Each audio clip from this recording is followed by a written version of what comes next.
welcome. I want to talk today about Ethel Turner's The Family at Misrule.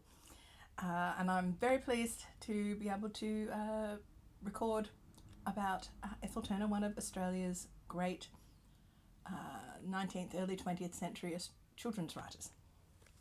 So, The Family at Misrule was a sequel to the incredibly popular Seven Little Australians, and the theme of it is growing up, and a sub-theme is education. So that's specifically what I'm going to talk about today, the issue of education. So one of the themes is that it's very obvious that the girls in the family get a second-rate education, especially compared to the boys. So by this stage, Bunty is at a private school and Pip is at university, but for the girls in the family, there's nothing but a third-rate governess at best. All right. On the other hand, they can supplement their education with a course of private reading, which Meg does successfully in the book, and Nellie does unsuccessfully.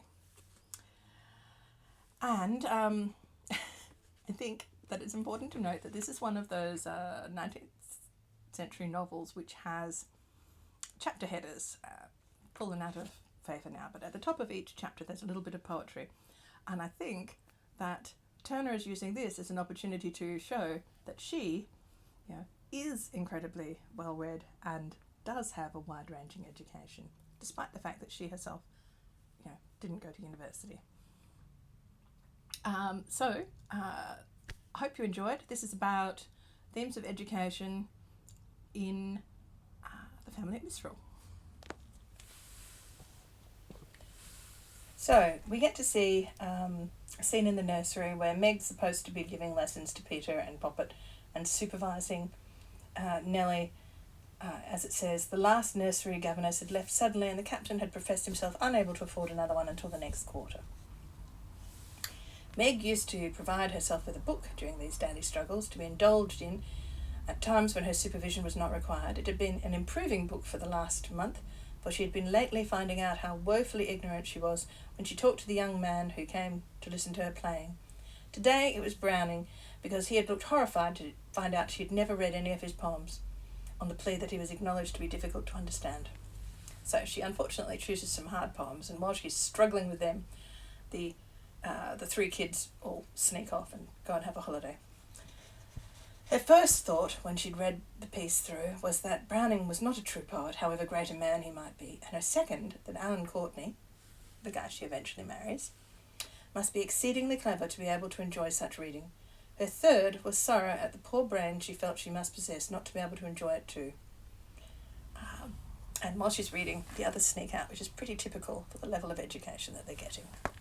Another scene where Nellie feels repentant because she'd caused all this trouble by sneaking out to the dinner party. Do you think she should improve herself? And she says, "Why, I haven't read anything better than Jessie Fothergill and Rhoda Broughton this year," she said in a tone of stern surprise at herself. Meg makes some suggestions about what she might read to improve herself, and says, "You can then gradually go to something deeper," she said. "I'm afraid you might be discouraged if you start with anything more solid just yet." But Nellie's zeal is too tremendous for half measures, and she chooses some ridiculously difficult books. So, the author's Nellie lists are notoriously sensational and frivolous, and actually sound fabulous to me. So, Jessie Fothergill, 1851 to 1891, was British. Her third novel, The First Violin, which made her name, was originally published anonymously to protect her family. And it was rejected by two publishers because one character is a married woman who has an affair. And they thought it wouldn't be well received, but they were mistaken. It had considerable sales in Britain and the United States. And I'll read a quote. "Her novels often portrayed characters of dubious moral fibre, which proved popular with the reading public." Rhoda Broughton, 1840 to 1920. Her first novel was Not Wisely But Too Well, and appeared in 1867, having been previously serialised in the Dublin University magazine, which was edited by her uncle Sheridan Le Fanu, himself quite sensational. It's about a woman considering an affair. So I actually enjoyed all the comments on this, and I'm going to go off and read it, because Anthony Trollope commented in his autobiography that she has made her ladies do and say things which ladies would not do and say. The novelist and critic Mrs. Oliphant was horrified by Broughton's uncleanly suggestions, and her novels were banned by circulating libraries until the 1870s. Lewis Carroll wouldn't attend parties or gatherings where she was present. Wilde despised her. And despite, or perhaps because of these criticisms, Broughton's work was incredibly popular, and she once responded, "Since the public like it hot and strong, I'm not the person to disoblige them." Nell feels too strongly that she needs to, improve herself, so she chooses ridiculously difficult novels and works. Sartor Resartus, an 1836 novel by Carlyle, which is mocking Hegel and German idealism. I've read it. It's not a light read.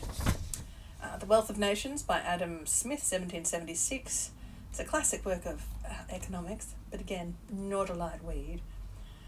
Marcus Aurelius, which is Meditations. It's a sort of a literary monument to duty and service as a form of government. He was obviously a Roman emperor and a Stoic philosopher. Mazzini's essays on the duties of man. So he was an Italian politician who was writing in the 19th century. Rise and Fall of the Roman Empire, 6-volume work by Edward Gibbon, the historian, an 18th century historian, and again, an exciting material, but pretty long. And Johnson's Restless, a work about bliss and ignorance by Johnson, an 18th century writer. The family at Misrule had chapter headers, and these were by a variety of poets that Turner enjoyed. So the first one is by Omar Khayyam, That Spring Should Vanish with a Rose, 11th century Persian poet, also mathematician. Then there's Juvenal, the ancient Roman satiric poet. Robbie Burns, a Scottish romantic. And then we get a chapter header from Anna Letitia Waring, who was a Welsh poet and Anglican hymn writer. Then Diana Maria Mullock Craik, who is a Victorian female poet who believed in greater freedom of opportunity for women. We get to the quote, "Happy in this, that she is not yet so old, but may learn happier than this. She is not so bred so dull, but she can learn." That's Shakespeare from The Merchant of Venice.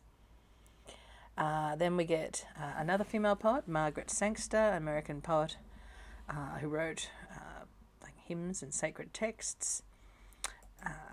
And we've got Burns again, followed by Charles M. Dickinson, who I'd never heard of but was a massively popular American poet in the 19th century. Browning, Longfellow, a couple that I couldn't identify, for Boys Say Love Me or I Die. Anyone who knows, please let me know. And to Mr. O'Malley in Foreign Parts, again, anyone who knows, just let me know. We've got Sarah Chauncey Woolsey as a poet, but you probably know her as Susan Coolidge, who wrote What Katie Did. Elizabeth Barrett Browning, George MacDonald, who was a fairy tale writer as well as a poet. Browning, and then Thomas Hood, Longfellow, Shelley, Tennyson again, Mary Grant Carmichael, who is a poet, and I couldn't find a picture of her, and Browning again. So, basically a very heavy selection of Victorian poets, but a surprising number of female poets. just wanted to add one thing about that list of chapter headers. Do you notice how much Browning there was? It's kind of funny, given that Turner was saying, oh, it's very difficult to appreciate Browning. He's a difficult poet. And then having Meg, unable to comprehend him. And then she, in her chapter headers, is like, oh, but I do. Here we are. Like a few allusions that I'll just carelessly make because I understand Browning. I found that really funny. I feel like I've given you a swift overview of a whole lot of authors that are referenced by Turner in this book. But I just wanted to summarise it with a couple of points. One, the education that the girls receive, particularly in this book, is second-rate. But two, it's supplemented by courses of reading. And three, in her selection of chapter headers, Turner is herself demonstrating that she has, a great deal of knowledge of poetry, and that she's read wisely and widely.